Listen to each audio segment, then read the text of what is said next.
আমার নমস্কার, শুভেচ্ছা এবং নতুন বছরের আগাম শুভেচ্ছা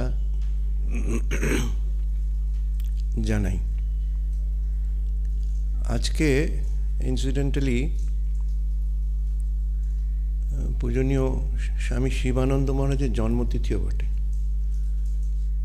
আবার তাঁরই শিষ্য পূজনীয় রঙ্গনাথানন্দজির স্মৃতিতে এই সভা।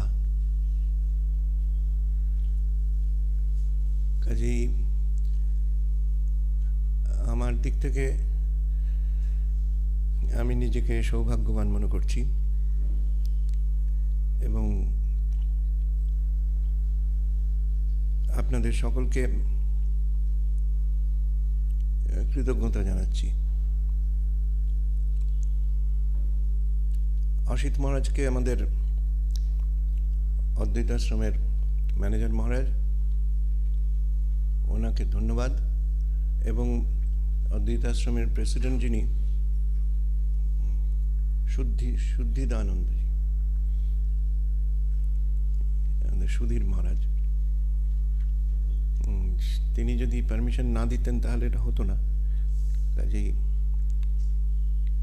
তাকে আমার ধন্যবাদ, কৃতজ্ঞতা। আমি করব, তোমাকে করতে হবে।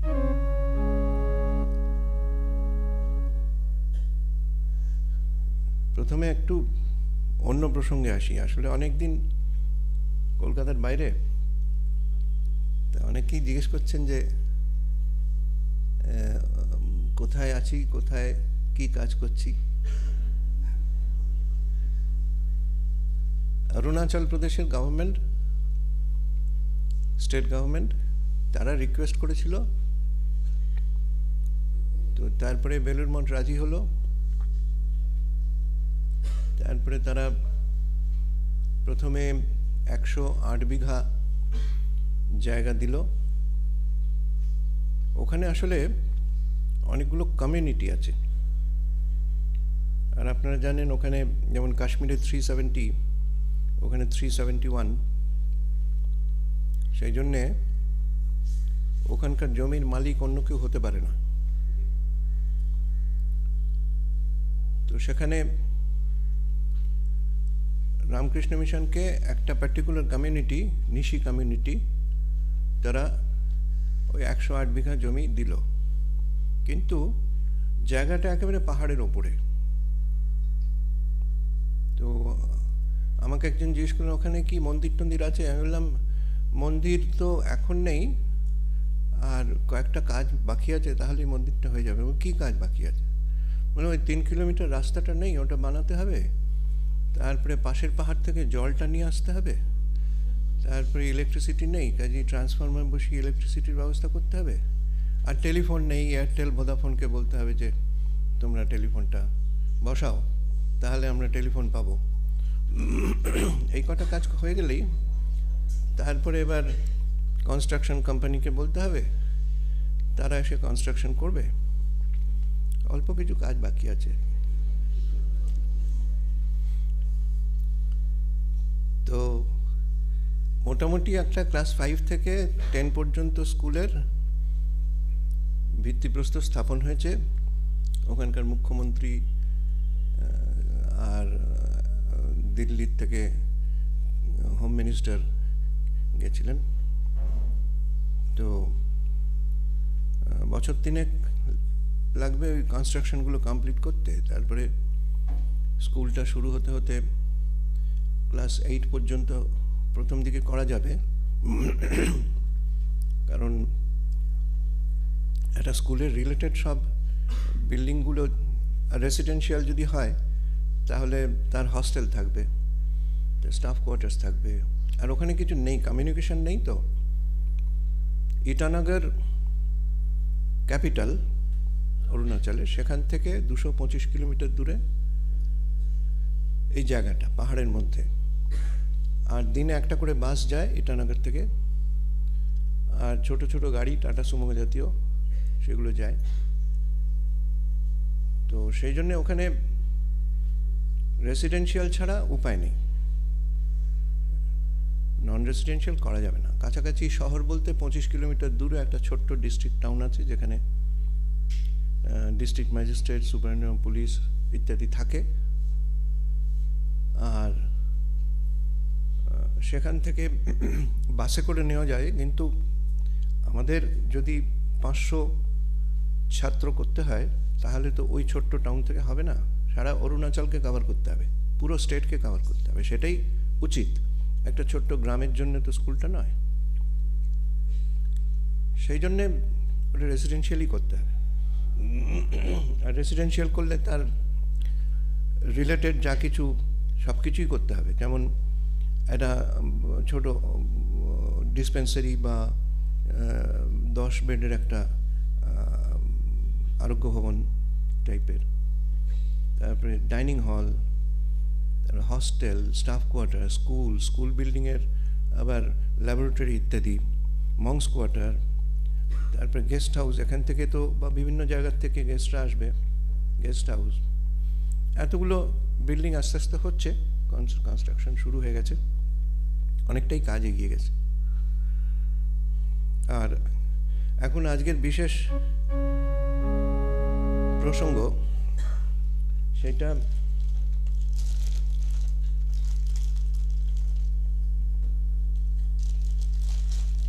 আমার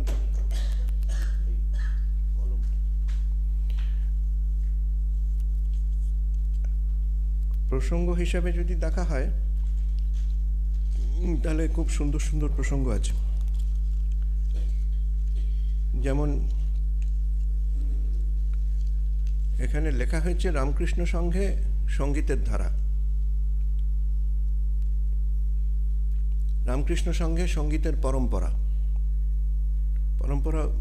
বললেও হয়। আচ্ছা, এর সঙ্গে রিলেটেড রামকৃষ্ণ সংঘে সঙ্গীতের উত্তরাধিকার, রামকৃষ্ণ সংঘে সঙ্গীতের উত্তরাধিকার, আর একটা হয় ভারতীয় সঙ্গীতে রামকৃষ্ণ সংঘের উত্তরাধিকার। তো ভারতীয় সঙ্গীতে রামকৃষ্ণ সংঘের উত্তরাধিকার, এটা একটা খুব বড় টপিক, ওটার মধ্যে আমি ঢুকছি না। আমি আপাতত রামকৃষ্ণ সংঘে সঙ্গীতের পরম্পরা এই ব্যাপারেই বলবো, কিন্তু সেটাও বিষয়টা বেশ বিস্তৃত বিষয় এবং তার প্রচুর তথ্য আছে। সব তথ্য আমার জানা নেই, যেটুকু আমার জানা আছে তার ভিত্তিতে যেভাবে আমি নিজে বিশ্লেষণ করেছিলাম সেই বিশ্লেষণ অনুযায়ী বলবো। তো কারুর হয়তো বিশ্লেষণের আরও কিছু বাড়তি থাকতে পারে। তো আমি যেটা ভেবেছিলাম সেই রকমভাবেই বলতে চেষ্টা করছি। যেমন এই ঠাকুরের সঙ্গে স্বামীজির, আপনারা সকলেই জানেন, স্বামীজির প্রথম সাক্ষাৎ সেটাও সঙ্গীতের মাধ্যমেই, অর্থাৎ রামকৃষ্ণ সংঘের শুরুয়াত সেটাও সঙ্গীত, মিউজিক। এবং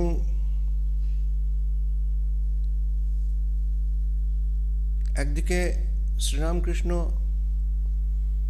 তিনি 5000 বছরের প্রতিনিধি, ভারতবর্ষের 5000 বছরের আধ্যাত্মিক ইতিহাসের প্রতিনিধি। আর একদিকে নরেন্দ্রনাথ, তিনি হচ্ছেন ভবিষ্যৎ ভারতের প্রতিনিধি। এই দুই প্রতিনিধি, রিপ্রেজেন্টেটিভ, তাদের মিলন সেটা সঙ্গীতের মাধ্যমেই হয়েছে। এইটা 1 নম্বর পয়েন্ট। 2 নম্বর হচ্ছে সঙ্গীত একটা মাধ্যম। যদি বলি সঙ্গীত ঈশ্বর লাভের উপায়, যেটা ঠাকুর প্রমাণ করে দিয়ে গেছেন যে সঙ্গীত ঈশ্বর লাভের উপায়। আচ্ছা, সঙ্গীত ঈশ্বর লাভের উপায় মানে কি? সঙ্গীত আর কিছু তার কি ব্যবহার আছে? ব্যবহার নেই বলে না, এন্টারটেনমেন্টে আছে। সঙ্গীত যখন দুঃখের একটা আবহ হয়েছে তখন সঙ্গীত ব্যবহৃত হয়, যখন খুব আনন্দের একটা আবহ তখন সঙ্গীত ব্যবহৃত হয়। তারপরে এখন এই এন্টারটেনমেন্টের যুগে সিনেমা, থিয়েটার ইত্যাদিতে সঙ্গীতের ব্যবহার পিওরলি এন্টারটেনিং, এর সঙ্গে আধ্যাত্মিকতার কোনো যোগ নেই। সুতরাং যদি ভাবা হয় যে সঙ্গীত যেমন কর্মযোগ, যেমন ভক্তিযোগ, জ্ঞানযোগ, রাজযোগ, এগুলো ঈশ্বর লাভের বিভিন্ন পথ, তেমনি সঙ্গীতকে যদি ঈশ্বর লাভের একটা পথ বলি তাহলে ঠিক ওই ক্যাটাগরিতে ফেলা যাবে না, কারণ সঙ্গীত একটা মাধ্যম, যে মাধ্যমে আমরা ঈশ্বর লাভের দিকেও যেতে পারছি, আবার এন্টারটেনমেন্টের দিকেও যেতে পারছি। কাজেই সঙ্গীতের উভয়মুখী একটা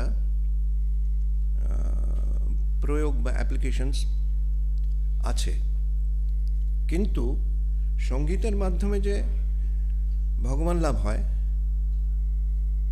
সে ব্যাপারে সন্দেহ নেই। সেটা শ্রীরামকৃষ্ণের জীবনে সঙ্গীতের কোনো অভাব নেই, কখনো সঙ্গীতের অভাব হয়নি। আর স্বামীজির জীবনেও আমরা দেখছি সঙ্গীত তার একটা জীবনের একটা স্তম্ভস্বরূপ। পিছন দিকে তাকালে রামপ্রসাদ, কমলাকান্ত, তারা সঙ্গীতের মাধ্যমে ঈশ্বর দর্শন করছেন। তারপরে রাজা রামকৃষ্ণ, দাশরথী রায়, এটা তো আমাদের এই দিকের ভারতের পূর্বভাগে, ভারতের দক্ষিণ প্রান্তে ত্যাগরাজ ইত্যাদি। তারপরে আরও এগিয়ে গেলে মীরাবাই, গুরু নানক, সকলেই এই সঙ্গীতের মাধ্যমে ঈশ্বর লাভ করেছেন। জবন হরিদাস। সুতরাং সঙ্গীত রামকৃষ্ণ সংঘে যে একটা প্রধান ভূমিকা পালন করবে সে ব্যাপারে কোনো সন্দেহ নেই। কিন্তু সঙ্গীতের যে বিবর্তন ঘটেছে অলরেডি, প্রথম দিকে মুঘল সাম্রাজ্যের সময় যে সঙ্গীত ছিল, ইসলামিক শাসন, তার আগে কি ছিল সেটা খুব একটা বোঝা যায় না বা জানা যায় না। দ্রাবিড় সভ্যতায় কিছু কিছু আছে ট্র্যাডিশন। একবারে আদিতে 3টে নোটের উপরে সামবেদ, সেখানে আপনারা যে বৈদিক মন্ত্র শোনেন, সে বৈদিক মন্ত্রতে, ও এটা তো অন অফ হয়ে যাচ্ছে দেখছি,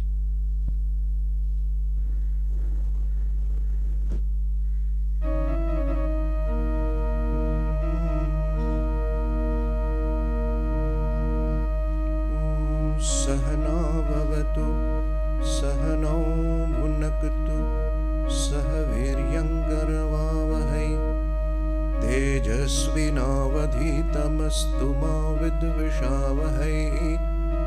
ओम शांति शांति शांति। 3টে নোট আছে। তার পরবর্তীকালে এটা একদম প্রথমে, এটা একটা অদ্ভুত তার সাজুজ্য। তারও পরে, তার পরেতে যখন আরেকটু বিবর্তনের পথে চলেছে, তখন আরও একটা নোট ব্যবহার শুরু হয়েছে এই বেদ মন্ত্রতে।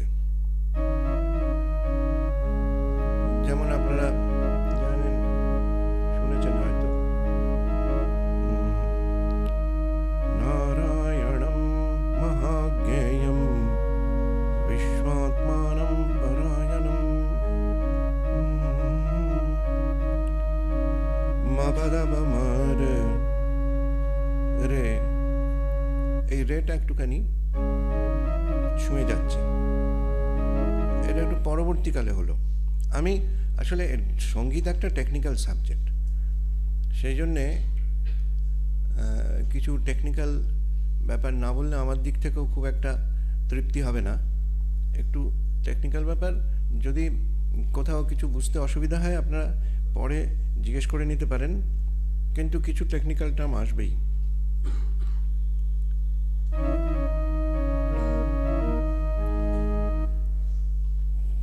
তো শ্রীরামকৃষ্ণ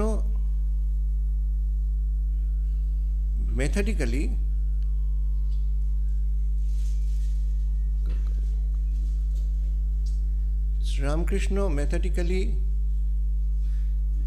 সঙ্গীতের তালিম নেননি, কিন্তু কিছু কিছু আছে ব্যাপার যাদের ওই মেথড বা গ্রামার দরকার হয় না। আপনারা রামানুজমের কথা জানেন হয়তো, ম্যাথামেটিশিয়ান ছিলেন, খুব নামকরা গণিতজ্ঞ। তিনি যখন লন্ডনে ছিলেন তখন হার্ডি তার শিক্ষক ছিলেন। তো অঙ্ক শিক্ষার যে রীতি, যে বিধিবদ্ধ পদ্ধতি, সেই পদ্ধতিতে হার্ডি তাকে অঙ্ক শেখাতেন না। তখন কেউ জিজ্ঞেস করছিল, আপনি ওকে এরকমভাবে সব কিছু যে লার্নিং প্রসিজিওর সেইটা অনুসরণ না করে আপনি তাকে অঙ্ক শেখাচ্ছেন, তাকে এত স্বাধীনতা দিচ্ছেন। বলেন, যখনই লার্নিং প্রসিজিওরের মধ্যে সে ঢুকবে তখন তার এই প্রতিভাটা নষ্ট হয়ে যাবে। তো সেটা একটা ব্যাপার।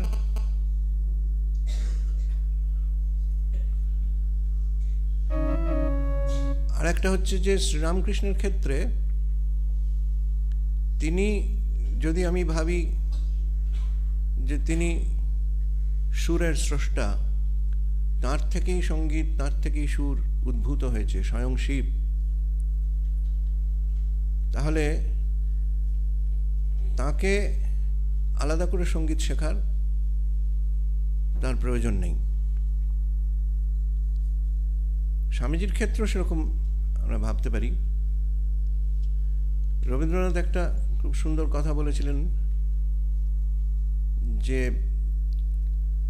যারা সাহিত্য নিয়ে থাকেন, যারা ভাষা শিখছেন, তাদের প্রথম দিকে তারা ভাষাকে অনুসরণ করেন এবং নিজের সাহিত্য চর্চা করেন, কিন্তু পরবর্তীকালে ওই সাহিত্য চর্চা করতে করতে তখন ভাষা তাকে ফলো করে। তিনি ভাষাকে ফলো করেন না, ভাষা তাকে ফলো করে। তেমনি যখন এই আমরা সঙ্গীত চর্চা করছি বা সঙ্গীত শিক্ষা করছি, তখন আমরা সঙ্গীতকে ফলো করছি, আমাকে সঙ্গীত ফলো করছে না। কিন্তু শ্রীরামকৃষ্ণকে সঙ্গীত ফলো করে, এবং তার যে সঙ্গীতের অনুভূতি, সেই অনুভূতি আমরা সাধারণ মন দিয়ে কিছু বুঝতে পারবো না। স্বামীজি মেথডিক্যালি যেমন সঙ্গীত শিক্ষার রীতি সেইভাবে শিখেছিলেন, তালিম নিয়েছিলেন। সেজন্য স্বামীজির সেইভাবে তার পরিবেশনটাও হতো। তিনি যখন পরিবেশন করতেন, পাখোয়াজ বাঁধতে হবে, তানপুরা বাঁধতে হবে,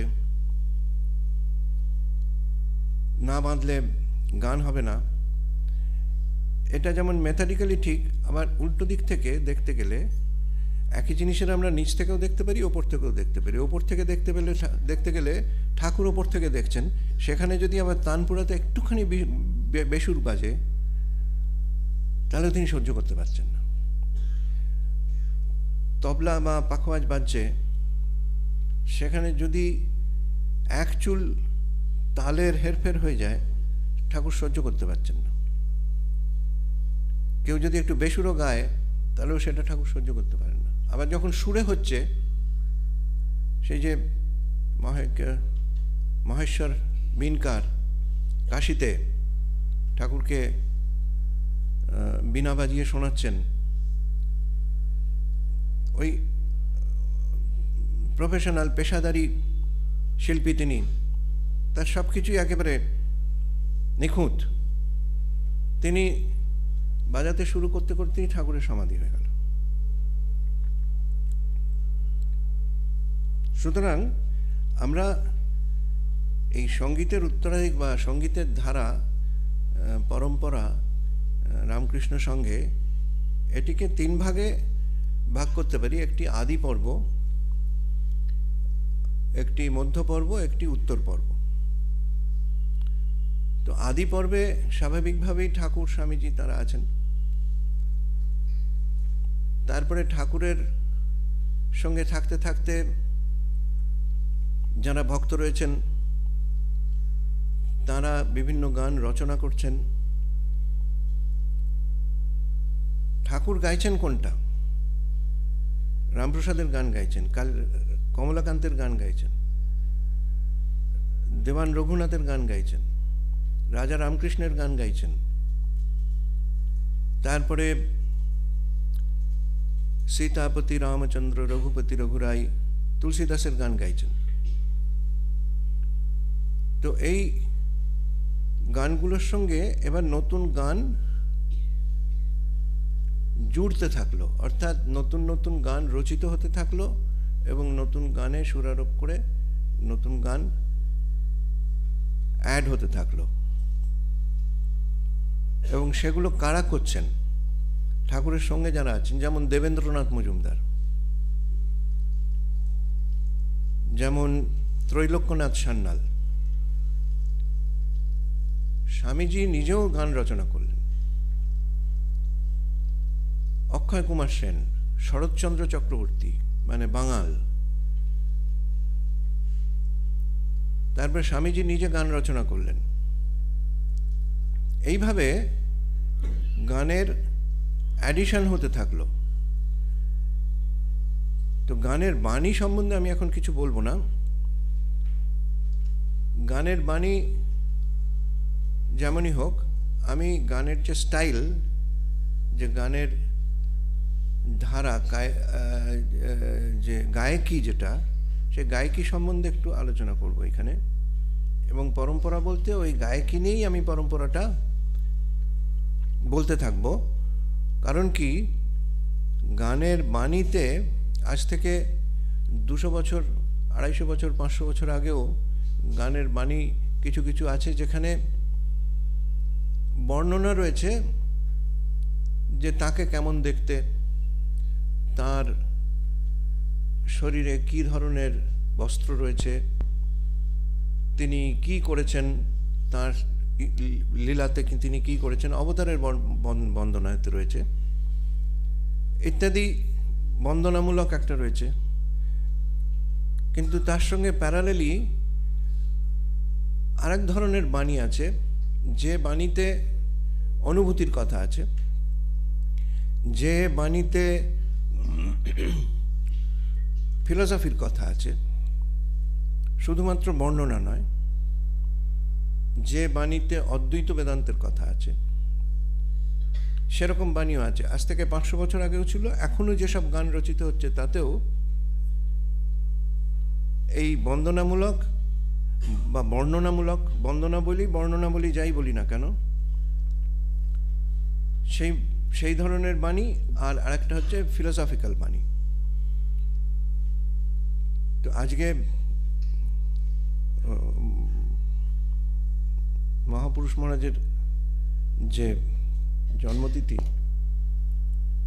আমি একটুখানি ফিলোসফিক্যাল বাণী একটুখানি শোনাবো, কিন্তু তারপরে টপিকটা চেঞ্জ হবে।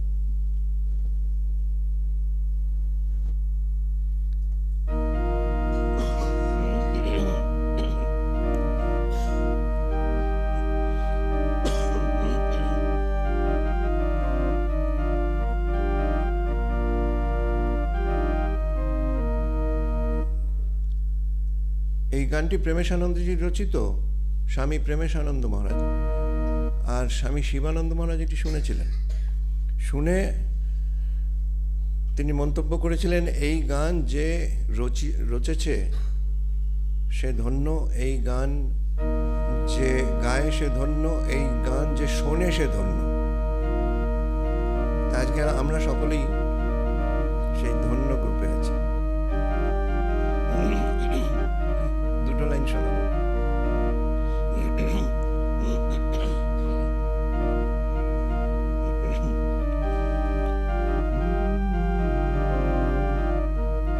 অরূপ সায়রে লীলা লহরী, উঠিল মৃদুল করুণা বায়।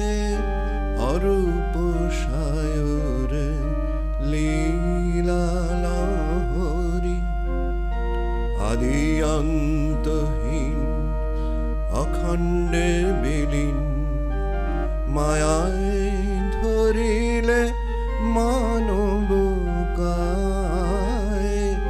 অরূপ সায়রে লীলা লহরী, আদি অন্তহীন অখণ্ডে বিলীন, মায়ায় ধরিলে মানব কায়। অরূপ সায়রে লীলা লহরী। এখানে আমি একটু অন্যরকমভাবে গেয়েছি বলে গানটির যতটা ওজনদার হওয়ার কথা ছিল ততটা ওজনদার হয়নি, কারণ আমি এটা একটু হালকাভাবে গাইলাম। এটা ধ্রুপদ ভাঙা গান, ধ্রুপদ অঙ্গে রচিত ধ্রুপদ ভাঙা গান এটা। তো ধ্রুপদের যে স্টাইলটা, সেই স্টাইলটা এরকম হবে, পুরোপুরি রিপ্রেজেন্টেড হবে না, একটু চেষ্টা করছি। অরূপ সায়রে লীলা লহরী, উঠিল মৃদুল করুণা বায়। অরূপ সায়রে লীলা লহরী, আদি অন্তহীন অখণ্ডে বিলীন, মায়ায় ধরিলে মানব কায়। অরূপ সায়রে লীলা লহরী।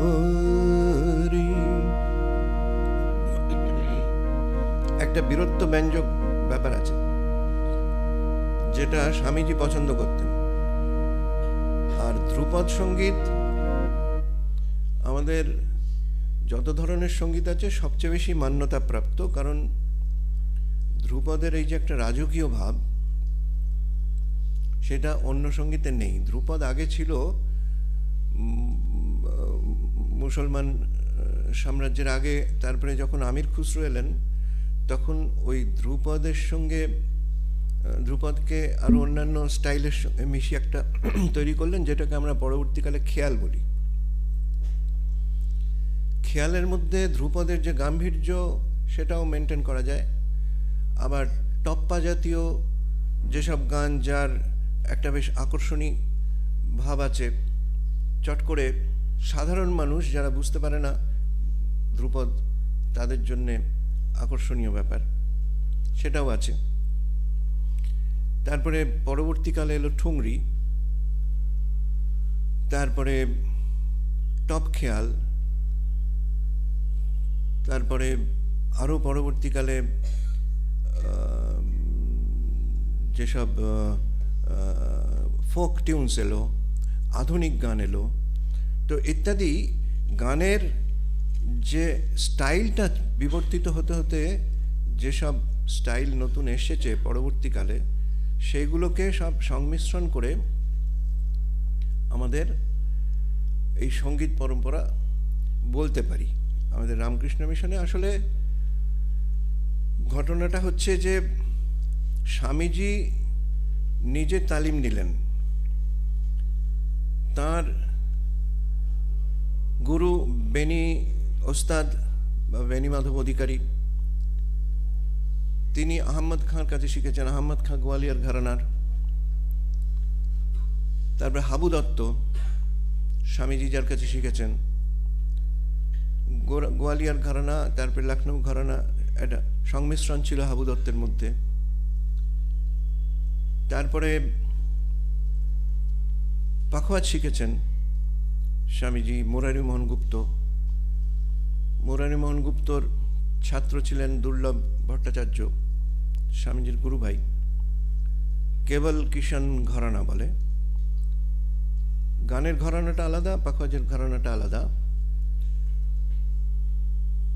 তো মুরারি গুপ্তর শিষ্য দুর্লভ ভট্টাচার্যের নাতি চঞ্চল ভট্টাচার্য এখনো আছেন শান্তিনিকেতনে, উনি পাখোয়াজের শিক্ষক হিসেবে, বোধহয় রিটায়ার করে গেছেন, আমার সঙ্গে অনেকবার বাজিয়েছেন। তো স্বামীজি এই যে ধ্রুপদের প্রচলন চাইছেন, মনে প্রাণে চাইছেন যে এই ধ্রুপদকে আরো বেশি জনপ্রিয় করে তুলতে হবে, কারণ ধ্রুপদের মধ্যে একটা বীরত্ব ব্যঞ্জক ভাব আছে। এই কোমল ভাব স্বামীজি পছন্দ করতেন না। কোমল ভাব যেমন টপ্পা, ঠুংরি এই ধরনের গানে ছিল। রামনিধি গুপ্ত তার কথা ঠাকুর কথামৃততে বলছেন, নিধুবাবুর টপ্পা। রামনিধি গুপ্তর ছাত্র ছিলেন কালী পাঠক।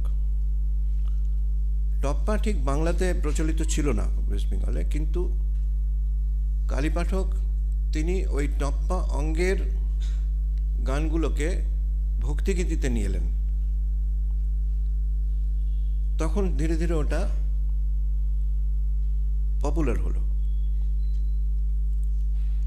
তারপরে কালী পাঠকের ছাত্র গোপাল চট্টোপাধ্যায়, যিনি কিছুদিন আগে চলে গেলেন, তিনি বহুবার বেলুড় মঠে গিয়ে গান করেছেন। আমি তাকে ইনভাইট করেছিলাম জগদ্ধাত্রী পুজোতে, এবং তার সতীর্থ বা জুনিয়র আর্টিস্ট হলেন, আপনারা চেনেন, রামকুমার চট্টোপাধ্যায় কিংবা চণ্ডীদাস মাল, এরা তাঁর সতীর্থ কিন্তু তার থেকে জুনিয়র। কিশোরী মোহন সিংহ সনৎ সিংহের দাদা। তো টপ্পা অঙ্গের গান যেমন ধরুন, আপনাতে আপনি থেকো মন, তুমি যে জনক কারু ঘরে,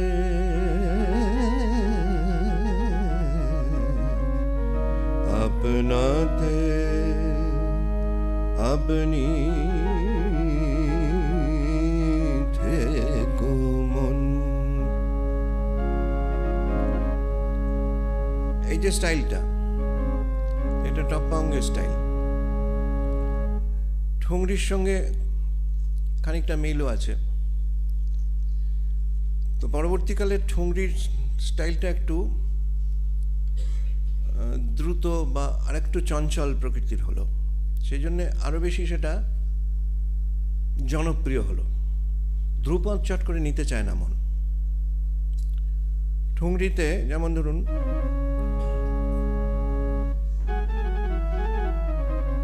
আর ঠুংরির রাগগুলো বিশেষ বিশেষ কিছু কিছু রাগ আছে, পিলু, ভৈরবী,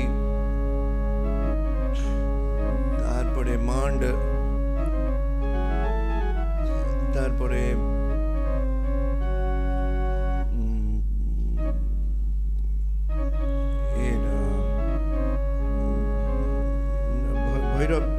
ভৈরব মিশ্রিত যেগুলো, মূলত ভৈরবী, পিলু, এটাই জয় জয়ন্তী।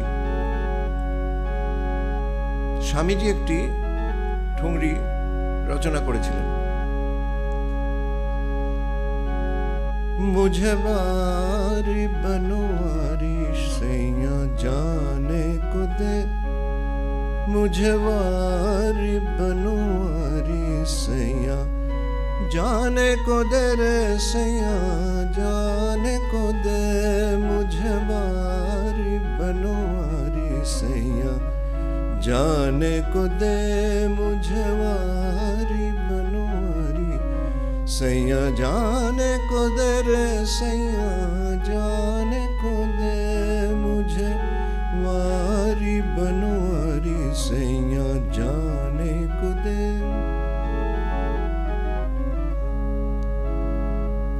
এখানে আমি টের পাচ্ছি যে যখন ধ্রুপদঙ্গের গান করছিলাম তখনকার অ্যাপ্রিসিয়েশন আর এখনকার এই গানটার অ্যাপ্রিসিয়েশনটা কিন্তু অনেক বেশি হয়েছে,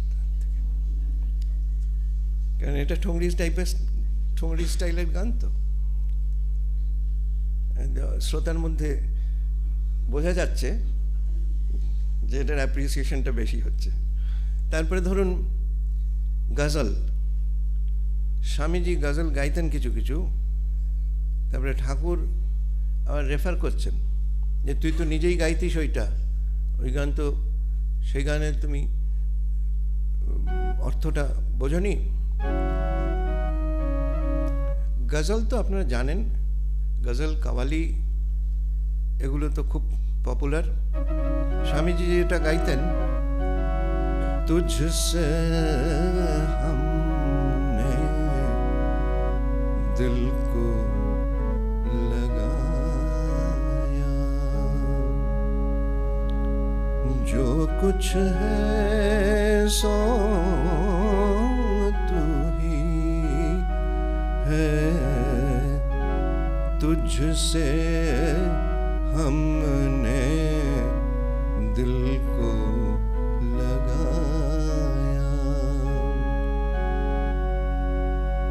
जो कुछ है सो तू ही है, तुझसे हमने दिल को लगाया।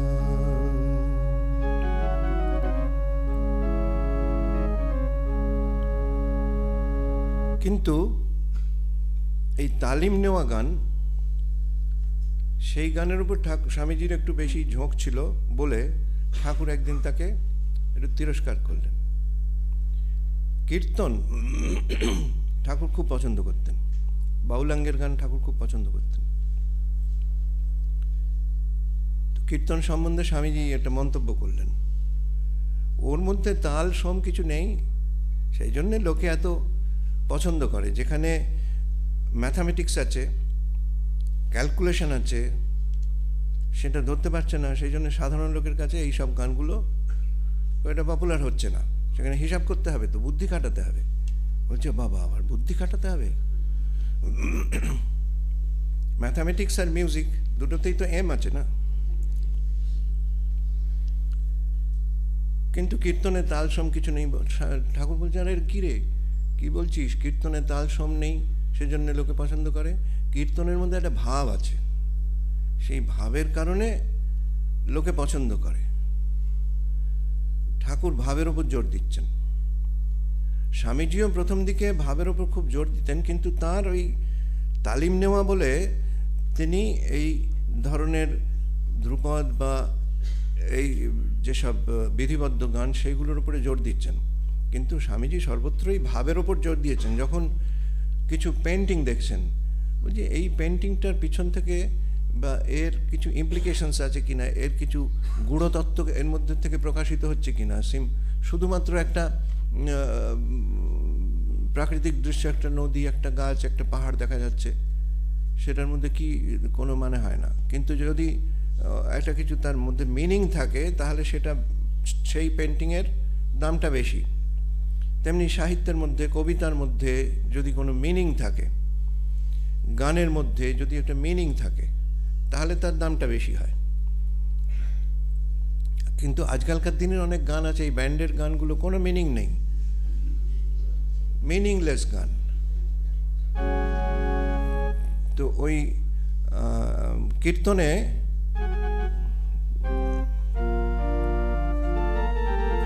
ঠাকুরের প্রিয় কীর্তন একটি ছিল, আপনারা জানেন,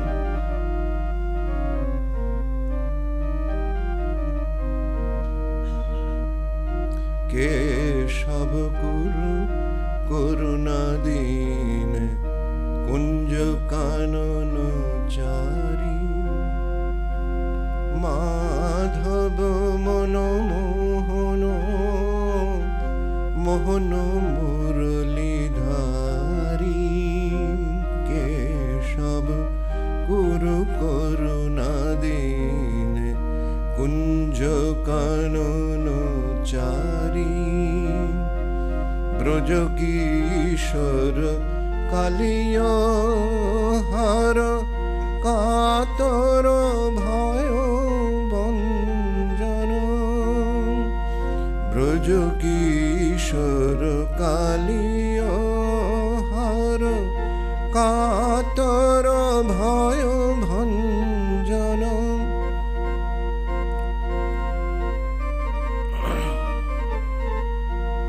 ব্রজ কিশোর কালিয় হার কাতর ভয় ভঞ্জন, নয়ন বাঁকা বাঁকা শিখি পাখা রাধিকার হৃদি রঞ্জন, গোবর্ধন ধারণ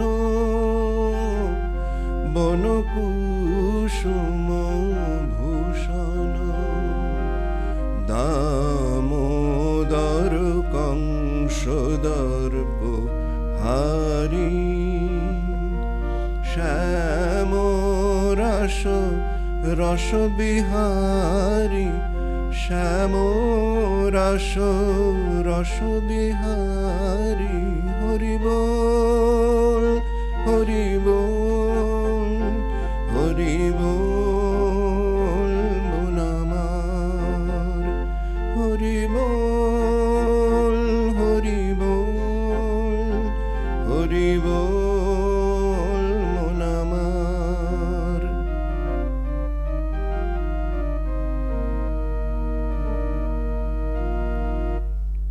একটা বড় মাঠে ফাংশন হচ্ছে, সেখানে প্রচুর জনসমাগম, সেখানে এই হরিবোল শুরু হলেই এবার এক দুবার করলেই সব দাঁড়িয়ে পড়বে আর হাত তুলে নাচতে আরম্ভ করবে।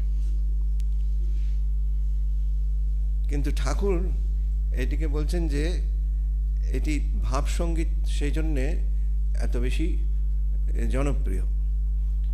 আর ভাবের ওপরে সবসময় গুরুত্ব, ভাব ছাড়া তো কখনোই, এই যে সঙ্গীতকে যদি আমি ঈশ্বর লাভের একটি পথ বলে গণ্য করি, তাহলে ঈশ্বর লাভের পথ কীরকমভাবে?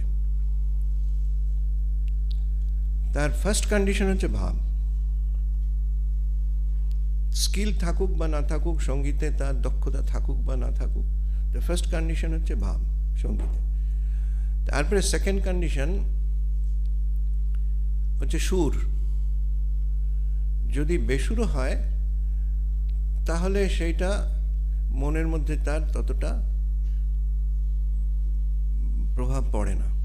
সুরে যদি হয়, যেই সুরে লাগলো, আমাকে একজন বলছেন, আমাদের শিক্ষক ছিলেন বীরেশ্বর চক্রবর্তী, উনি বলছেন যে আব্দুল করিম খান এসছেন উত্তরপাড়া সঙ্গীত সম্মেলনে, সেখানে প্রচুর লোক,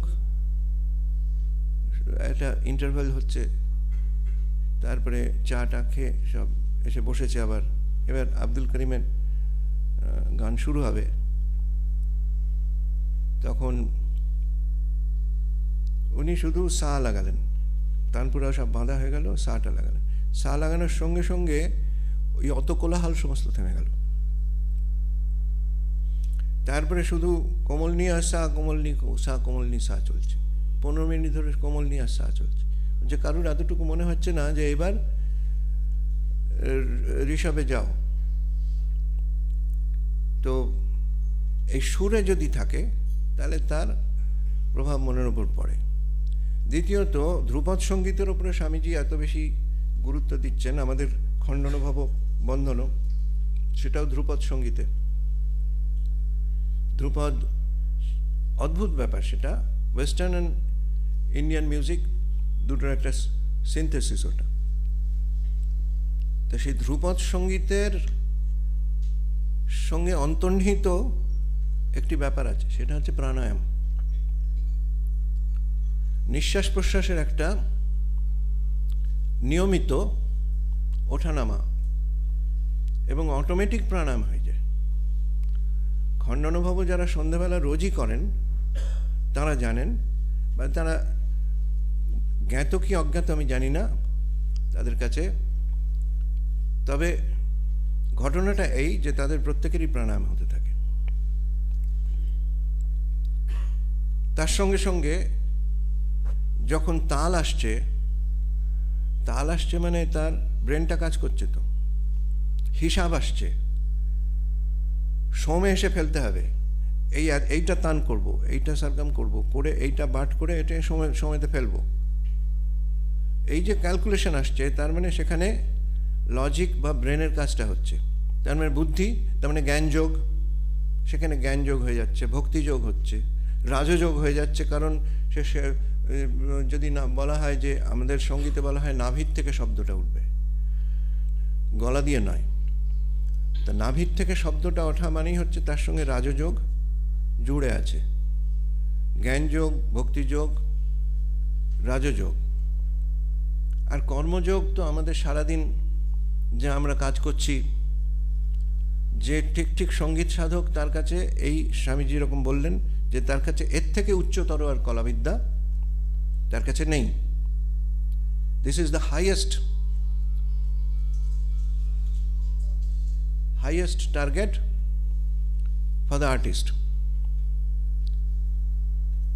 তো সেখানে সে সারাদিন ধরে যদি সঙ্গীতের জন্য করে, সেটা একভাবে ব্যাখ্যা করা যেতে পারে, সেটা কর্মযোগ।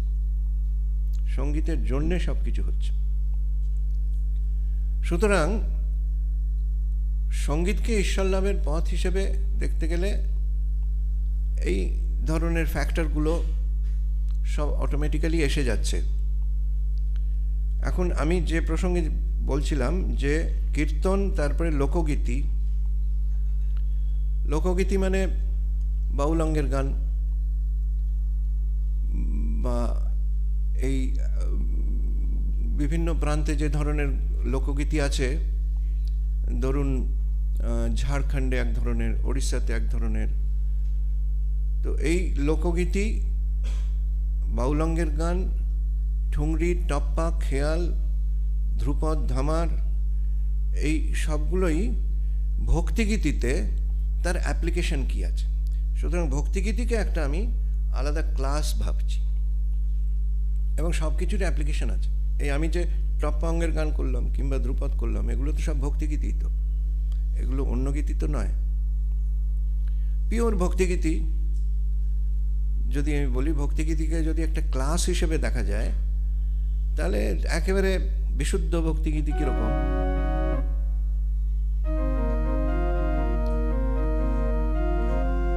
রামপ্রসাদের গান, কমলাকান্তের গান। সকলেই তোমারি ইচ্ছাময়ী তারা তুমি, তোমার কর্ম তুমি করো মা, লোকে বলে করি আমি। এটা একটা স্টাইল।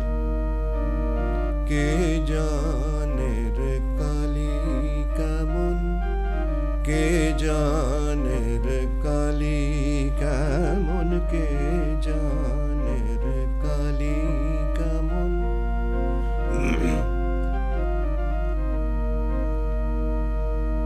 তারপরে আরেকটি স্টাইল,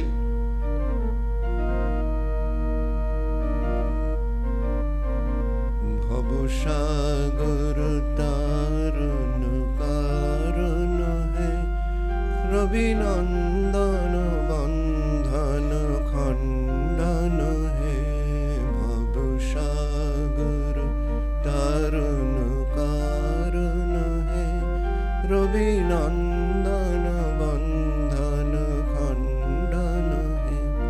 এটা আর একটা স্টাইল। কাজে ভক্তিগীতির মধ্যে গত ঊনবিংশ শতাব্দীতে এই সমস্ত অন্যান্য যেসব সঙ্গীতের গায়কী সেগুলো ভক্তিগীতিতে অনুপ্রবিষ্ট হয়েছে, এবং সেই অনুপ্রবেশের কারণে আমাদের রামকৃষ্ণ সংঘে সঙ্গীতের পরম্পরার যে বিবর্তন বা পরিবর্তন, সেটাকে আমি মধ্যপর্ব বলে ভাবছি। আদি পর্ব শ্রীরামকৃষ্ণ এবং স্বামীজি, এবং সেখানে সোর্স কী ছিল? মিউজিকের সোর্স ছিল স্বামীজির যেমন ধ্রুপদ, ধামার ইত্যাদি। ঠাকুরের মিউজিকের সোর্স ছিল কীর্তন, বাউল ইত্যাদি। তারপরে তখন আধুনিক গান কাকে বলা হতো? আধুনিক গান বলা হতো রবীন্দ্রসঙ্গীতকে, ব্রাহ্ম সঙ্গীতগুলোকে আধুনিক গান বলা হতো। কৃষ্ণধন মিত্র, তিনি ওই সময় স্বামীজি যখন ছিলেন তখন উনি ওয়েস্টার্ন মিউজিককে পপুলার করার জন্যে সেই নিয়ে কিছু রিসার্চ করেছিলেন। তো ওয়েস্টার্ন মিউজিক সেইটা রবীন্দ্রনাথের মধ্যে ঢুকেছে। স্বামীজি ওয়েস্টার্ন মিউজিক, ইস্টার্ন মিউজিককে আমাদের ভারতীয় সঙ্গীতের সঙ্গে মিশিয়েছেন, সংমিশ্রণ করেছেন। কিন্তু কখনো যে আমাদের কনজারভেটিভ রক্ষণশীল যে অংশটুকু, তার বাইরে কখনো যাননি। কিন্তু রবীন্দ্রনাথ আবার রক্ষণশীলের বাইরেও গেছেন। একটা ইস্টার্ন স্টাইল, একটা ওয়েস্টার্ন স্টাইল। তারপরে আরেকটা জিনিস রবীন্দ্রনাথ এক্সপেরিমেন্ট করেছেন, প্রচুর এক্সপেরিমেন্ট করেছেন তিনি, সেটা হলো বিভিন্ন রাগের সংমিশ্রণ, বিভিন্ন তালের সংমিশ্রণ। তো স্বামীজি যে ওয়েস্টার্ন এবং ইস্টার্নের মিক্সচার করেছেন, সেইটা তার বলিষ্ঠ প্রমাণ এবং সবচেয়ে উজ্জ্বল প্রমাণ হচ্ছে খণ্ডনভব বন্দনম, এবং সেটা একটা মেজর কর্ডের মধ্যে পুরো ফুল অর্কেস্ট্রাল কম্পোজিশন। এটা কিছুদিন আগে এটা ওয়েস্টার্ন মিউজিক একটা আমি ভিডিও দেখলাম হোয়াটসঅ্যাপে, একটা অর্কেস্ট্রা, সেখানে ভয়েস নেই, অনলি ইনস্ট্রুমেন্ট মিউজিক, সেটাতে খণ্ডনভব সেটা প্লে করা হচ্ছে উইথ ফুল অর্কেস্ট্রা। আর রবীন্দ্রনাথ যেটা করছেন, রবীন্দ্রনাথ তার মধ্যে আরও কিছু বাংলা গানের মধ্যে আনছেন, যেমন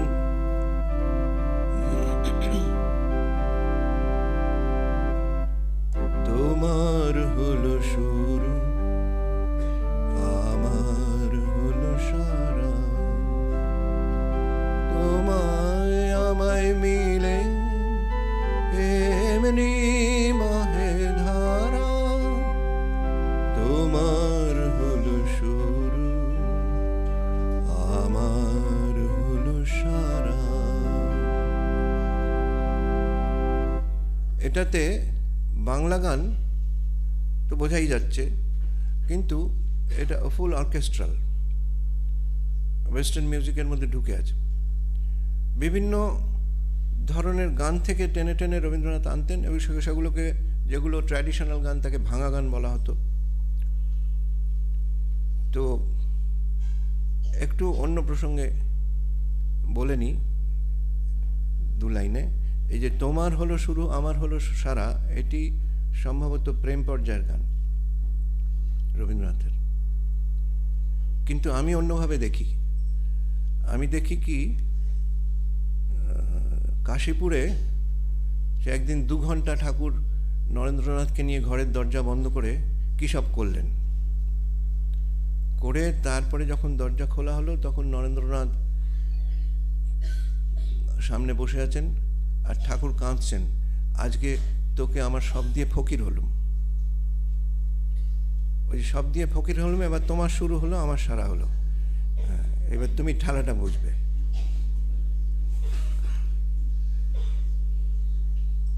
এই যে পরম্পরা, তোমায় আমায় মিলে এমনি বহে ধারা, এই যে গুরু শিষ্য পরম্পরা, এই গুরু শিষ্য পরম্পরাটা ইজ এসেনশিয়াল ফর এনি বিদ্যা। বিদ্যা মানে যে কোনো ধরনের বিদ্যা, সঙ্গীত হোক বা সাহিত্য হোক বা কম্পিউটার হোক বা এমনকি খেলাধুলা, এই গুরু শিষ্য পরম্পরাটা এসেনশিয়াল। গুরুর কাছ থেকে শিখতে হবে। কেউ যদি ইউটিউব থেকে গান শিখতে চায়, কোনোদিন গান শিখতে পারবে না। খানিকটা হয়তো শিখবে, কিন্তু ঠিকঠাক শেখা হবে না। তো স্বামীজির এই যে স্বামীজি নিচ্ছেন, ঠুংরিতে একটা করলেন, ধ্রুপদাঙ্গের করলেন, স্বামীজির আরও গান আছে যেটা একরূপ অরূপ, ধ্রুপদাঙ্গের গান আপনারা শুনেছেন হয়তো। এক রূপ অরূপ নাম বরণ, অতীত আগামী কালহীন, দেশহীন সর্বহীন,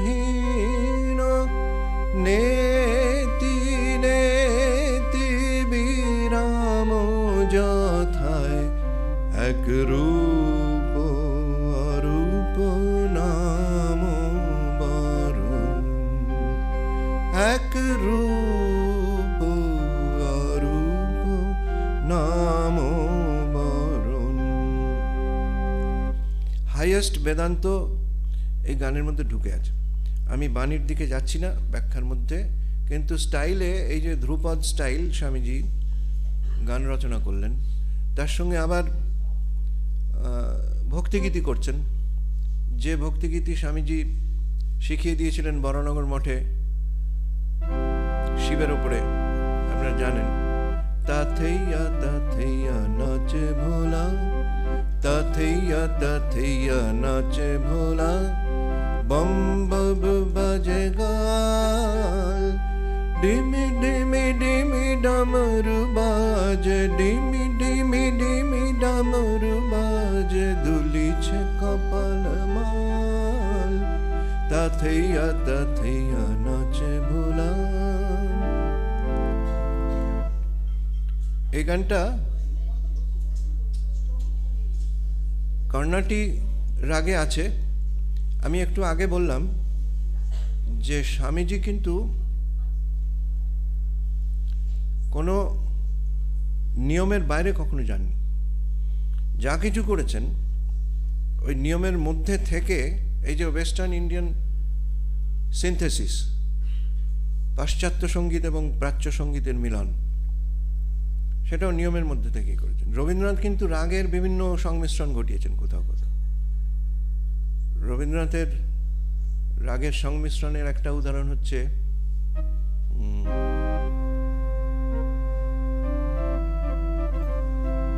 আছে দুঃখ, আছে মৃত্যু, বিরহ দহন লাগে। এইটার সঞ্চারিতে তরঙ্গ মিলায় যায়, তরঙ্গ উঠে কুসুম ঝরিয়া পড়ে, কুসুম কুসুম ফুটে, কুসুম ফুটে, সারেগামামা। অর্থাৎ এখানে ভৈরব, নট ভৈরব, রামকেলি তিনখানা রাগের সংমিশ্রণ আছে। স্বামী যখন রাগ ভিত্তিক করছেন তখন সেই রাগ সঙ্গে অন্য রাগের সংমিশ্রণ ঘটাচ্ছেন না। কিন্তু রবীন্দ্রনাথ এক্সপেরিমেন্ট করছেন, তো নানা রকম এক্সপেরিমেন্ট করেছেন। তো এই আমাদের যে মধ্যপর্বে রবীন্দ্রনাথ আছেন। রবীন্দ্রনাথের ইনফ্লুয়েন্স অনেক আছে। সঙ্গীতের ডেফিনিশন কি বলা হচ্ছে? সঙ্গীতের ডেফিনিশন, আচ্ছা কতক্ষণ টাইম আছে? আরো আধ ঘন্টা হবে কি? আচ্ছা,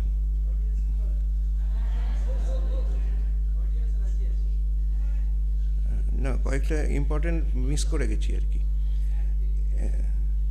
সঙ্গীতের ডেফিনিশনে বলা হচ্ছে গীত, বাদ্য, নৃত্য, এই তিনটির মিশ্রণ হচ্ছে সঙ্গীত। তার মানে তার মধ্যে গীত এবং বাদ্য এই দুটো আমাদের আছে।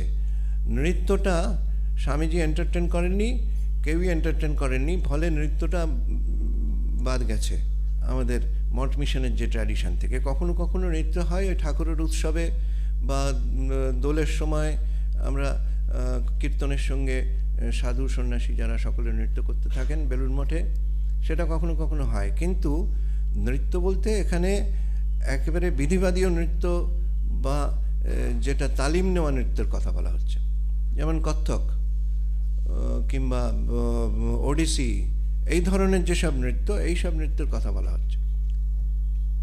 কিন্তু গীত এবং বাদ্যের মধ্যে আবার বাদ্যটাও, ইনস্ট্রুমেন্টটাও আমাদের মঠ মিশনে খুব একটা প্রচলিত হয়নি এতদিন ধরে। এখন ধীরে ধীরে এটা শুরু হয়েছে বটে, কিন্তু এতদিন ধরে হয়নি। তার কারণ হচ্ছে যে প্রথম দিকে তো ইনস্ট্রুমেন্ট ছিলই না, খালি গলাতেই করতে হতো। তবলা কেনার পয়সা নেই, নিজের খাবারই পয়সা নেই, একটা চাদর, একটা কাপড় আর একটা কৌপিন, তাই এই সম্বল। সে আবার কি করে সেতার কিনবে, সে আবার কি করে তবলা পাখোয়াজ কিনবে, তার পয়সা নেই। সুতরাং সেখানে ইনস্ট্রুমেন্টের সম্ভাবনা ছিল না। তারপরে আস্তে আস্তে ইনস্ট্রুমেন্টের একটা ইঙ্গিত এলো। 5 টাকা দিয়ে একজন কেউ হারমোনিয়াম দান করলো গদাধর আশ্রমে, এখানে কালীঘাটে। তখন মহাপুরুষ মহারাজ এসেছিলেন। মহাপুরুষ মহারাজ এসে সেই গদাধর আশ্রমে গিয়ে দেখলেন এবং শুনলেন আরতি। তখন সেখানে খণ্ডানুভবও ওই 5 টাকার হারমোনিয়াম বাজিয়ে করা হলো। তখন উনি বেলুড় মঠে গিয়ে স্বামী অপূর্বানন্দকে বললেন যে তুমি গিয়ে ওই হারমোনিয়াম প্র্যাকটিস করো, প্র্যাকটিস করে হারমোনিয়াম একটা এখানে হারমোনিয়াম কিনবো বেলুড় মঠে, এবং সেই হারমোনিয়াম নিয়ে এই খণ্ডানুভব হবে। তারপরে তিনি এসে শুরু করলেন। তারও বছর খানেক পরে বেলুড় মঠে হারমোনিয়াম দিয়ে শুরু হলো। তার আগে তানপুরা আর পাখোয়াজেই হতো, কোনো ইনস্ট্রুমেন্ট ছিল না।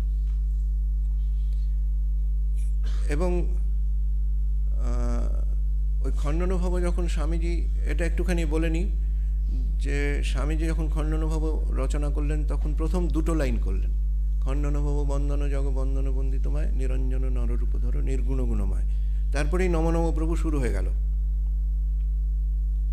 এদিকে শশী মহারাজ তিনি আরতি করছেন, তো অনেকক্ষণ ধরে আরতি করছেন, এটা কুলোচ্ছে না। তখন স্বামীজি আবার ওই নীলাম্বার মুখার্জির বাগান বাড়িতে বসে বাকি 7টা শ্লোক তৈরি করলেন।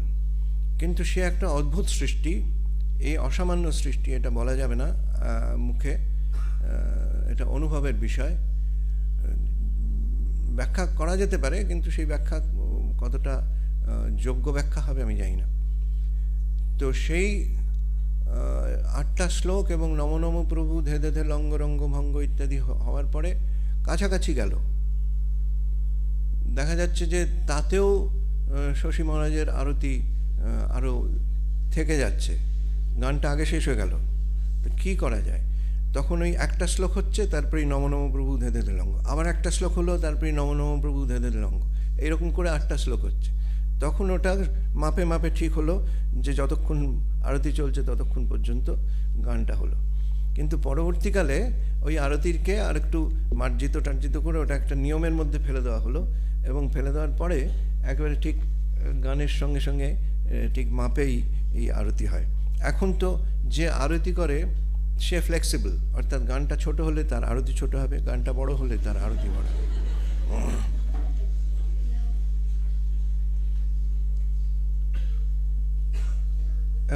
ইনস্ট্রুমেন্ট মিউজিক বা গীত বাদ্য নৃত্য, এই বাদ্যের ব্যাপারে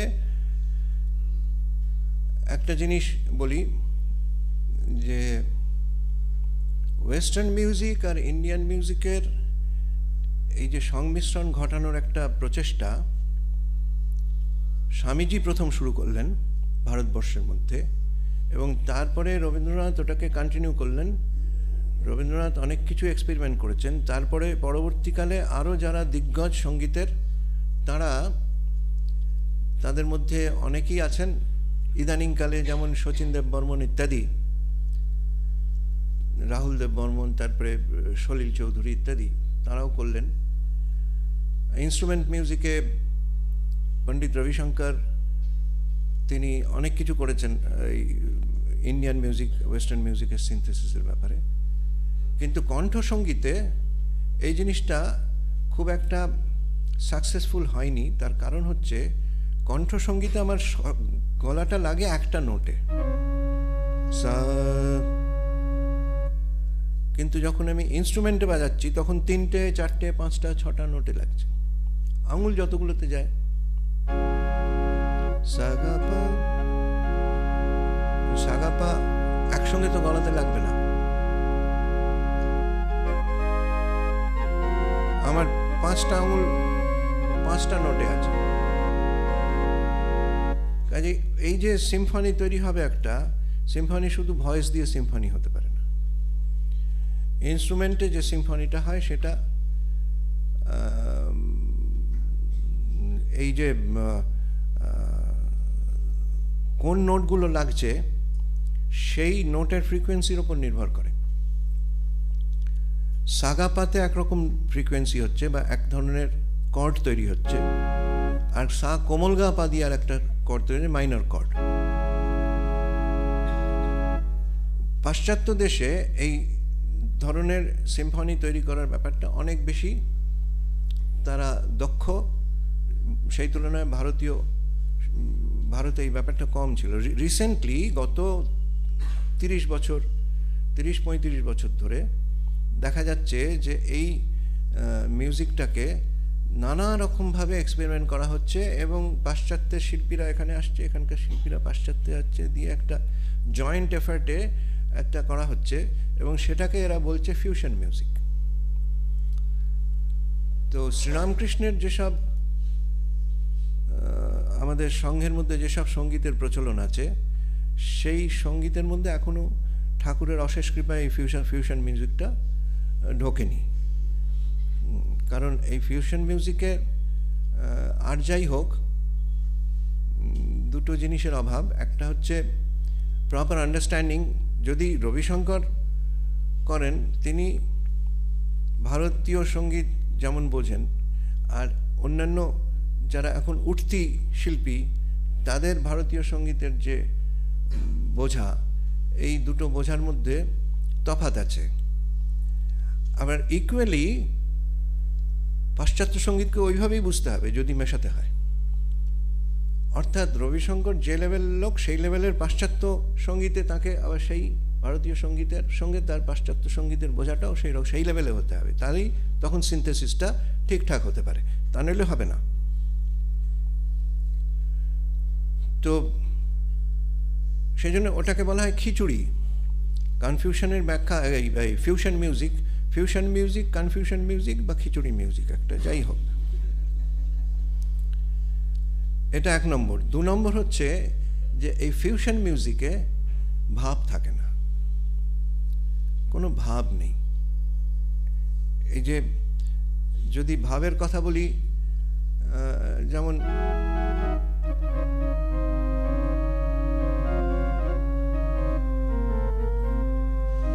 জুড়াইতে চাই কোথায় জুড়াই,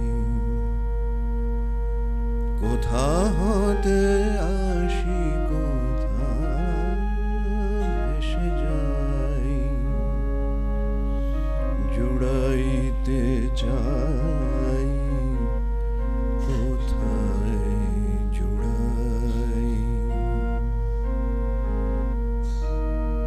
ফিরে ফিরে আসি, কত কাঁদি হাসি, কোথা যাই সেথা ভাবি গো তাই, জুড়াইতে চাই কোথায় জুড়াই, কোথা হতে আসি কোথা ভেসে যাই, জুড়াইতে চাই কোথায় জুড়াই। ইনস্ট্রুমেন্ট মিউজিকও আসবে না।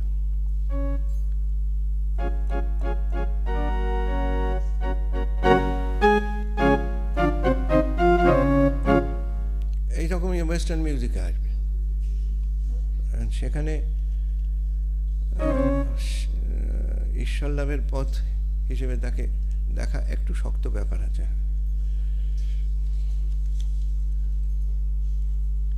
আচ্ছা, প্রথম পর্বে, পরে দ্বিতীয় পর্বে তখন স্বামীজি চলে গেলেন। স্বামীজি চলে যাওয়ার পরে আমাদের সঙ্গে সঙ্গীতকে ধরে রাখার জন্যে ছিলেন স্বামী ব্রহ্মানন্দজি এবং স্বামী শিবানন্দজি। ব্রহ্মানন্দজি নিজে গাইতেন না তেমন, কিন্তু তাকে গান শুনিয়ে লোকের খুব আনন্দ হতো। ওস্তাদ আলাউদ্দিন খাঁ, আমি শুনলাম, এবারে কিছুদিন আগে ঢাকাতে গেছিলাম, তো ওস্তাদ আলাউদ্দিন খাঁ ঢাকাতে ওনাকে শুনেছেন, উনি ওখানে আছেন, গিয়ে শরৎ বাজিয়ে শুনেছেন। তারপরে গানের একটা রাগ বাজাবার পরে তিনি যখন থামলেন, তখন ব্রহ্মানন্দজি আর একটি রাগের কথা বললেন। হ্যাঁ ঠিক, এই রাগের পরে তো আপনি যেটা বললেন ওটাই তো বাজাতে হয়। আলাউদ্দিন খাঁ বলছেন। তো মহাপুরুষ মহারাজ তিনি স্বামী অম্বিকানন্দ মহারাজকে পাঠালেন। অম্বিকানন্দ মহারাজ মানে নীরদ মহারাজ, এই হাওড়াতে রামকৃষ্ণপুরে যে নবগোপাল ঘোষের বাড়ি, সেইখানে যখন স্বামীজি গেলেন ঠাকুরের ছবি বসাবার জন্যে, প্রতিষ্ঠা করার জন্যে, তখন তিনি ওই ছোট্ট একটা খোল, তখন ওনার বয়স 8-9 বছর বয়স হবে, তো একটা ছোট্ট বাচ্চা খোল নিয়ে তিনি গান করেছিলেন, কীর্তন। তো তারপরে তিনি বড় হয়ে জয়েন করলেন, সন্ন্যাসী হলেন নীরদ মহারাজ। তাকে রাজা মহারাজ তিনি সবসময় সঙ্গে রাখতেন। রাজা মহারাজ তার সব কিছুই রাজার মতো, তার সঙ্গে সবসময় একটা গায়কের দল থাকতো, গায়ক বাদকের দল থাকতো। তার মধ্যে অম্বিকানন্দজি আছেন, সূর্য মহারাজ আছেন, গোসাই মহারাজ ছিলেন, তো এরা সব, ঈশ্বর মহারাজ ছিলেন। আবার আরেকটা দল থাকতো সাধুদের মধ্যেই, তারা সব দিগ্গজ পণ্ডিত, এক একজন বেদান্তের, এক একজন পণ্ডিত, কেউ পুরা ন্যায়ের পণ্ডিত, এরকম সব সন্ন্যাসীদের মধ্যেই থাকতেন। রাজা মহারাজের যেখানেই যেতেন সেখানে এরকম দল নিয়ে যেতেন, রাজার মতো একেবারে। তো তারপরে মহাপুরুষ মহারাজ অম্বিকানন্দজিকে, নীরদ মহারাজকে পাঠালেন রাধিকা প্রসাদ গোস্বামী, বিষ্ণুপুর ঘরানা, তার কাছে শিখতে গান। সুতরাং তিনি ওই রাধিকা প্রসাদ গোস্বামীর কাছে কিছুদিন শিখেছিলেন। পরবর্তীকালে স্বামী প্রহ্লাদ মহারাজ, স্বামী তিনি সন্ন্যাস নেননি, তিনি নৈষ্ঠিক ব্রহ্মচারী ছিলেন, নাম ছিল বিশ্ব চৈতন্য। তাকে মহাপুরুষ মহারাজ পাঠালেন, প্রথমে পাঠালেন এতে গোয়ালিয়রে, গোয়ালিয়র ঘরানাতে তিনি 3 বছর তালিম নেওয়ার পরে তারপরে ফিরে এলেন। তারপরে আবার পাঠালেন তাকে লখনৌতে। তখন লখনৌ মরিস কলেজ তৈরি হয়েছে, মরিস কলেজে পণ্ডিত রতন ঝঙ্কার তিনি প্রিন্সিপাল, 2টি মাত্র ছাত্র ফার্স্ট ব্যাচে, একজন প্রহ্লাদ মহারাজ ছাত্র আর একজন পাহাড়ি সান্যাল। তো প্রহ্লাদ মহারাজ ওখানে 2 বছর শিখে চলে এলেন, কনভোকেশনের আগেই চলে এলেন। তারপরে পণ্ডিত রতন ঝঙ্কার এসে বললেন যে কনভোকেশন হবে, তুমি চলো ভাই। বললেন না, আমার তো ডিগ্রি দরকার নেই, আমি সন্ন্যাসী। তো উনি আর গেলেন না। তা একজন প্রত্যক্ষদর্শীর কাছে আমি শুনেছি, তখন রতনঝাঙ্কারকে আমাদের পুরাতন মন্দিরে তিনি এসছেন, তখন তাকে গান গাইতে বলা হয়েছে। তখন তানপুরা নিয়ে তিনি যখন গান করছেন, সে একেবারে সুরে চারিদিকে ভরে গেল, মৌ করছে একেবারে সুর। তো যাই হোক, তো প্রহ্লাদ মহারাজের এই লখনৌ ঘরানা এবং গোয়ালিয়র ঘরানা দুটো, এই ঘরানা আপনারা জানেন নিশ্চয়ই যে এক সঙ্গীতের বিভিন্ন ঘরানা থাকে, পাতিয়ালা ঘরানা, লখনৌ ঘরানা, দিল্লি ঘরানা, গোয়ালিয়র ঘরানা, এই বিভিন্ন। তখনকার দিনে তো এত সোশ্যাল মিডিয়াও ছিল না, কিছুই ছিল না। কাজে একটা জায়গাতে একজন গুরু তিনি তাঁর কয়েকজন শিষ্যকে যেভাবে ট্রেনিং দিচ্ছেন, আরেকটা জায়গাতে আরেকজন গুরু তার সঙ্গে এর কোনো যোগাযোগ নেই, তিনি আরেকটা অন্য ধাঁচে ট্রেনিং দিচ্ছেন। সুতরাং সারা ভারতে বিভিন্ন জায়গায় এই ঘরানাগুলো তৈরি হয়ে গেছিল এক একটা ধরনের। তারপরে যখন রেডিও এলো, যখন টেলিভিশন এলো, তখন সমস্ত ঘরানা আস্তে আস্তে মিক্স হয়ে এখন একেবারে পিওর ঘরানাদারি শিল্পী খুব কম আছেন। এখন সব জায়গাতে মিক্সচার হয়ে যাচ্ছে। তো এই যে প্রহ্লাদ মহারাজ তিনি এসে রামকৃষ্ণ মঠ মিশনের গানের ব্যাপারটা তখন তিনি ধরলেন, হাল ধরলেন। তারপরে মহাপুরুষ মহারাজ চলে গেলেন। তারপরে প্রহ্লাদ মহারাজের সঙ্গে আরও 2-4 জন অন্যান্য সন্ন্যাসী যারা থাকতেন, তাদের মধ্যে একজন হচ্ছেন রমেশ মহারাজ। আপনারা জানেন কিনা জানি না, ওনার নাম ছিল ক্ষেমানন্দজি। আমরা তাকে পেয়েছি। তারপরে শিরীষ মহারাজের কাছ থেকে অনেক স্মৃতিচারণ শুনেছি, এবং তারা সকলেই এই ট্র্যাডিশনাল গানগুলোকে ধরে রাখার জন্যে খুব আগ্রহী ছিলেন। এবং ভক্তিগীতিতে আমরা দেখি যে এই ট্র্যাডিশনাল গানগুলো মূলত রাগভিত্তিক, এবং সেই রাগ থেকে খুব একটা বেশি এদিক ওদিক যায় না। ঠাকুরের গানগুলোও তাই, যেমন খামবাজ, ঠাকুর ওই রাগভিত্তিক গানই গাইতেন মূলত, কিন্তু সেটা ঠাকুরের ওই তালিম নেওয়া শেখা নয়। যেমন ঠাকুর গাইতেন একটা গান,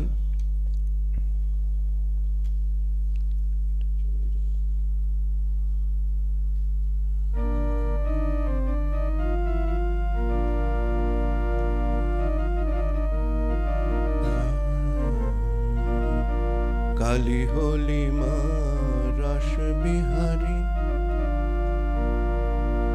পৃথক প্রণব নানা লীলা তব, কে বুঝে এ কথা বিষম ভারী। কালী হোলি মা রাস বিহারী। মা কালী এবং শ্রীকৃষ্ণের একত্ব দর্শন, যিনি কালী তিনি শ্রীকৃষ্ণ, কালী যিনি তিনি রাসবিহারী। অভেদ সঙ্গীত বলা হয় এগুলিকে। তারপরে অন্যান্য গান, রামপ্রসাদের গান, কখনো কি রঙ্গে থাকো, কখনো কি রঙ্গে থাকো মা শ্যামা, শুদ্ধ তরঙ্গিনী কালী, শুদ্ধ তরঙ্গিনী। এগুলো ম্যাক্সিমাম রাগ থেকে বেরিয়ে যায় না, রাগের মধ্যেই থাকে মূলত। কিন্তু সম্প্রতি যেটা উত্তর পর্বতে দেখা যাচ্ছে যে অনেক সাধুই আসছেন। এতদিন তো যারা আসতেন তারা অল্প বয়সে আসতেন, সেইভাবে তালিম নেওয়ার সুযোগ পায়নি, এটা একটা ব্যাপার। আর দ্বিতীয় ব্যাপার হচ্ছে যে আমাদের মঠ মিশনে দারিদ্র, সেই জন্য কোনো ইনস্ট্রুমেন্ট কেনার ক্ষমতা নেই। কোথাও একটা ছোট্ট এইটুকু 3 অক্টেভের একটা হারমোনিয়াম আছে, সেই হারমোনিয়াম প্যাঁ প্যাঁ করে বাজতে থাকে, সেটার জন্য 5 জন ক্যান্ডিডেট তারা লাইন দিয়ে বসে থাকে যে কখন গান গাইবে। এতে বেলুড় মঠে ওই একটা ঘর আছে, আপনারা জানেন কিনা, স্বামীজির ঘরের ঠিক নিচে একটি গানের ঘর আছে। সেখানে রাজা মহারাজ, মহাপুরুষ মহারাজ যখন থাকতেন, তখন সেখানে রেগুলার গান হতো, কালী কীর্তন হতো। তো মধ্যপর্বে এই কালী কীর্তনের যিনি রচয়িতা বা যিনি প্রবক্তা, তিনি মঠে এসে গান করতেন। মধ্যপর্ব বলতে ওই রাজা মহারাজের থেকেই শুরু হয়ে গেল, প্রেমিক মহারাজ, তিনি আন্দুলে ছিলেন, আন্দুল থেকে এসে দলবল নিয়ে এখানে মঠে কালী কীর্তন করতেন। তো তার গানগুলো করা হতো, রামপ্রসাদের গান, এবং কখনো কখনো এমনও হয়েছে যে মাস্টার রাজা মহারাজ দেখেছেন যে বেশ অনেক গয়না টয়না পরে জানলা দিয়ে মা দেখছেন ভিতরে কালী কীর্তন হচ্ছে, যে ধ্রুপদাঙ্গের গান যেগুলো রাজা মহারাজ ভালোবাসতেন। আমি একটু আগে ধ্রুপদ ভাঙা গান খুব বললাম, ধ্রুপদ ভাঙা গানের মধ্যে কিছু কিছু আছে যেগুলো খুব পপুলার, খুব জনপ্রিয় আমাদের রামকৃষ্ণ মঠ মিশনে। তার মধ্যে একটা আছে, একটুখানি শোনাচ্ছি।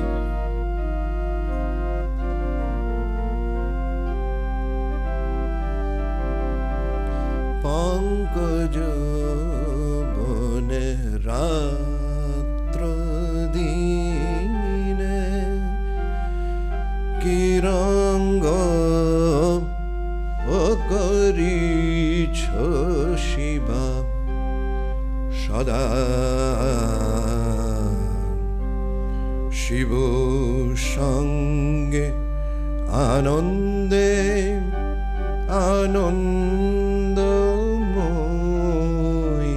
পঙ্কজ বনে রাত্র দিনে। খুব মজাদার গান এগুলো, মেজাজি গান। এর সঙ্গে চৌতাল আপনারা জানেন, ধা ধা দেনতা কত্তা দেনতা তেটে কত্তা দিঘে না, চৌতাল বাজবে। ধামারের যে তালগুলো, আর এই ধ্রুপদের যে তালগুলো, ধামার আর একটা তাল। ধামারের গান একটি রাজা মহারাজের খুব প্রিয় ছিল, ঢলিয়ে ঢলিয়ে কে আসে। রাজা মহারাজ শুনতেন, ভাবে, আবার মাঝে মাঝে নৃত্য করতেন।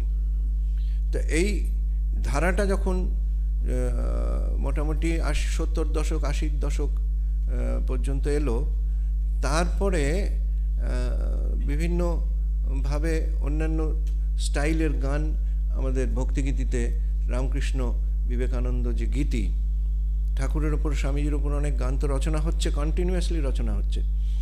তো সেই তার মধ্যে সেই ধারাগুলো এসে গেল। এখন নানা ধরনের গান আছে।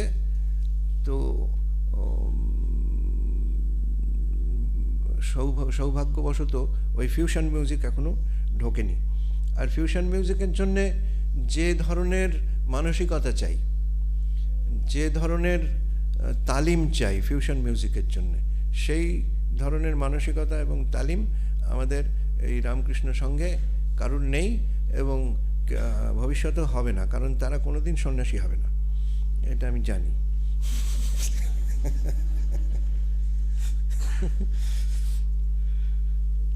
আচ্ছা, আর লাস্ট টপিকটা হচ্ছে যেটা আমার একটা বিশেষ হাইলাইট করার ব্যাপার, সেটি হলো যে সংস্কৃত স্তোত্র, যেটা আমার খুব প্রিয়।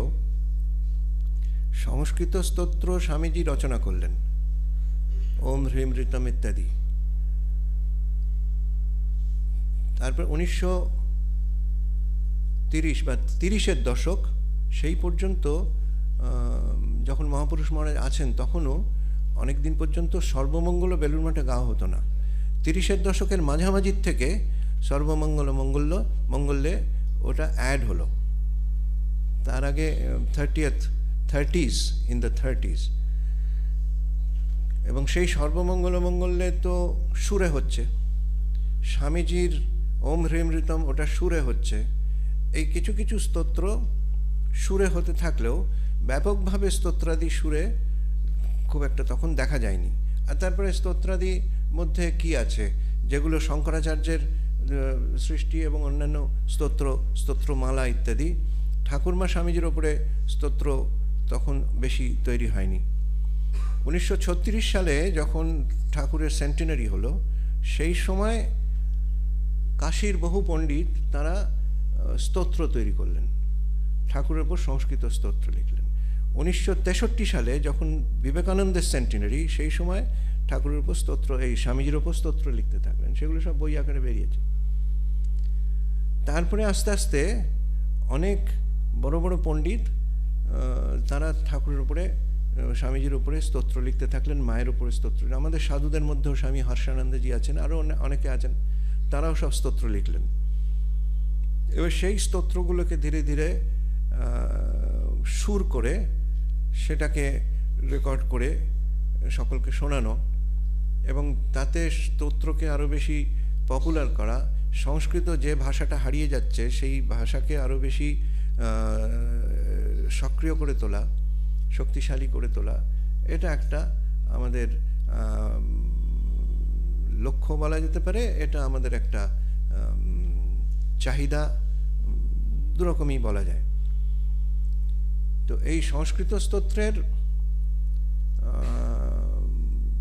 প্রয়োগ আমরা যদি করতে পারি উচ্চারণ ঠিক করে, তাহলে সেটা আমাদের মনের যেসব আবিলতা, মনের দুর্বলতা, মনের ভয়, মনের আক্ষেপ, অবসন্নতা, এগুলো অনেকাংশে কাটিয়ে দেয়।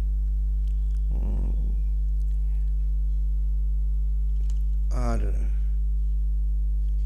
যেসব মানুষের কথা বলা হলো তাদের মধ্যে আরও কিছু বড় বড় শিল্পীর কথা আমি বাদ দিয়ে গেছি, কিন্তু সেগুলো উল্লেখ না করলে নয়। যেমন ভগবান সেন পাখুয়াজি, যিনি দাদরা কাহারবা এই দুটো তাল প্রথম প্রচলন করলেন, রচনা করলেন, এবং দাদরা কাহারবা আগে ছিল না, যেটা আমাদের এখন খুব প্রচলিত। তিনি বেলুড় মঠে আসতেন, এসে পাখোয়াজ বাজাতেন। অম্বিকানন্দজি তখন গাইতেন বা প্রহ্লাদ মহারাজ গাইতেন, তো মাঝে মাঝে ওদের সঙ্গে মজাও করতেন। গোপেশ্বর বন্দ্যোপাধ্যায়, সাতকড়ি মালাকার, দানিবাবু, এরা সব বেলুড় মঠে যাতায়াত করতেন। তখন বেলুড় মঠে একটা, বা রামকৃষ্ণ মিশনে, এটা সঙ্গীতের একটা খুব সুন্দর পরিবেশ তখন দেখা যেত। আর ঠাকুরের ওপরে গান লেখা, সেটা শুরু হলো দেবেন মজুমদার, অক্ষয় কুমার সেন, ওদের সময় থেকে। ঠাকুরের শিষ্যই তারা। দেবেন মজুমদারের গান, বহু সুন্দর সুন্দর গান আছে। চিরঞ্জীব শর্মা বা ত্রৈলোক্যনাথ সান্যাল, তার পরবর্তীকালে স্বামী প্রেমেশানন্দজি, স্বামী চণ্ডিকানন্দজি, এরা সব রামকৃষ্ণ মঠ মিশনের সঙ্গীত ধারার সঙ্গে একটা অত্যন্ত উজ্জ্বল চরিত্র। স্বামী তপানন্দ, তিনি পরে ছেড়ে বেরিয়ে গেলেন, কিন্তু তার গানগুলি ভারী চমৎকার, অসাধারণ। আমার অনেকগুলোই সেগুলো রেকর্ড করা আছে, আপনারা এতে পেয়ে যাবেন। আর একটা খবর হচ্ছে যে স্বামীজির সঙ্গে ধ্রুপদ একসাথে শিখেছেন লালচাঁদ বড়াল। লালচাঁদ বড়ালের নাতি প্রেমচাঁদ বড়াল, রামচাঁদ বড়ালের ভাইপো প্রেমচাঁদ বড়াল, তার নিজের ভাইপো তারকচাঁদ বড়াল। তারকচাঁদ বড়াল আমাদের এই খণ্ডানুভব যে সিডিটা আছে, অ্যালবামটা, সেটাতে উনি পাখোয়াজ বাজিয়েছেন। তার মানে ওই পাখোয়াজের যে বোলবাণী, সেটা ওই ঘরানাতেই এসছে, স্বামীজির ঘরানাতে। অদ্ভুতভাবে এটা ঠাকুরের ইচ্ছায় মিলে গেছে যে স্বামীজির যে পাখোয়াজি ঘরানা, সেই ঘরানাতেই আমাদের এই খণ্ডানুভবটা বেজেছে। নানা রকম ধ্রুপদে অনেক রকম ঘরানা আছে, ডাগর ঘরানা, ডাগরবাণী, অন্যান্য ঘরানা। তো আর খণ্ডানুভবতে আর একজন ছিলেন, তিনিও খুব অ্যাপ্রিসিয়েট করলেন। আমাদের অর্গান বাজিয়েছিলেন ভিভাল সারা আমাদের এটাতে, অ্যালবামটাতে। সে একটা বিশাল গল্প।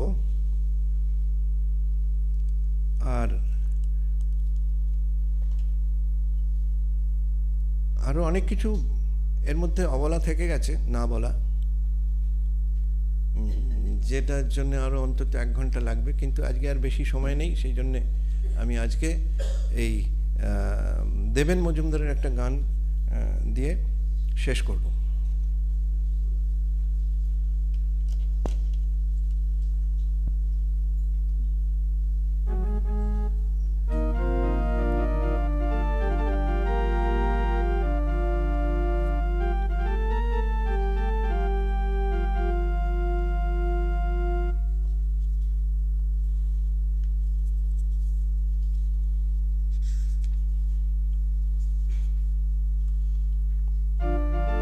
উথলেছে প্রেম পারাবার, উথলেছে প্রেম পারাবার।